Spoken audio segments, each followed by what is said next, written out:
রাতের বেলা শোয়ার আগে পড়বেন 33 বার সুবহানাল্লাহ, 33 বার আলহামদুলিল্লাহ এবং 34 বার আল্লাহু আকবার। আল্লাহর পক্ষ থেকে আপনার শরীরে শক্তি আসবে। এটা যারা নিয়মিত আমল করে আল্লাহর পক্ষ থেকে তাদের শরীরে শক্তি আসে।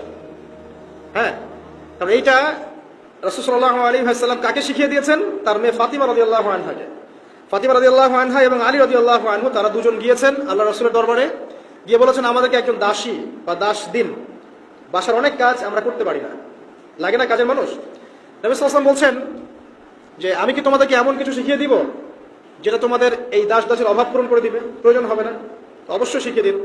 তখন নবীজি শিখালেন সাল্লাল্লাহু আলাইহি ওয়াসাল্লাম যে ঘুমানোর আগে 33 বার সুবহানাল্লাহ পড়বে, 33 বার আলহামদুলিল্লাহ এবং 34 বার আল্লাহু আকবার। তোমাদের দাস দাসের প্রয়োজন হবে না ইনশাআল্লাহ।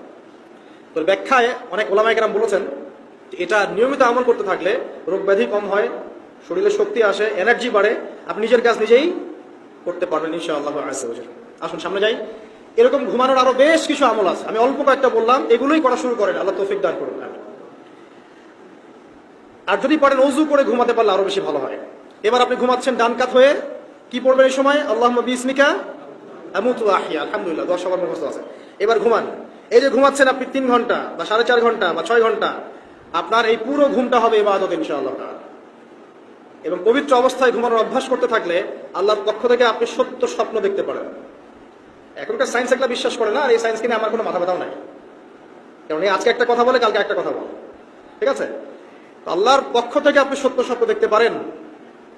ইউসুফ আলাইহিস সালাম জেলখানায় বন্দী, সূরা ইউসুফ পড়ে দেখেন। তখন কয়েদিদের মধ্যে দুইজন স্বপ্ন দেখেছে। একজন স্বপ্ন দেখছে তার মাথার উপরে রুটি, উপর থেকে পাখি এটা ঠোকরে কি করছে, খেয়ে নিয়ে চলে যাচ্ছে। আরেকজন স্বপ্ন দেখেছে যে সে শরাব পান করাচ্ছে একজনকে, আছে না সূরা ইউসুফে? তো ইউসুফ আলাইহিস সালাম বললেন যে যার মাথা থেকে পাখি ঠোকরায় খেয়ে নিচ্ছে খাবার, তাকে শুলদণ্ড দেওয়া হবে, আর যে শরাব পান করাচ্ছে সে অতি শীঘ্রই মুক্ত হয়ে যাবে, জেল থেকে ছাড়া পেয়ে যাবে।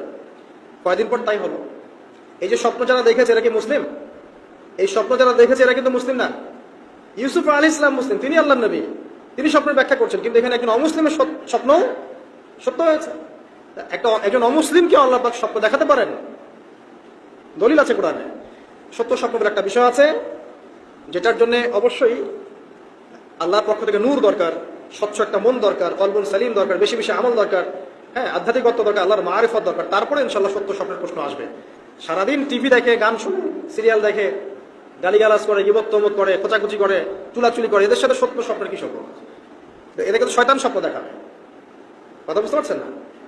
ফজরের নামাজের পরে নবী সাল্লাল্লাহু আলাইহি ওয়াসাল্লাম বসে থাকতেন, সাহাবীরা তাকে বলতেন কে কোন স্বপ্ন দেখেছেন তিনি বলতেন, এবং তিনি স্বপ্নের ব্যাখ্যা ইন্টারপ্রিটেশন করতেন যে এটা এমন, এটা এমন।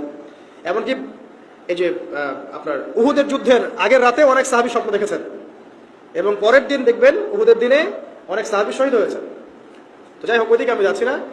তো এই যে ঘুমটা আপনি ঘুমাচ্ছেন, ইনশাআল্লাহ আপনার ঘুমটা কি হচ্ছে? ইবাদত হচ্ছে না? আলহামদুলিল্লাহ। আলেম যারা, তাদের ঘুমও ইবাদত। যারা মুসলিম, মুমিন, মুত্তাকি, আলেম, তাদের ঘুমগুলো কি ইবাদত।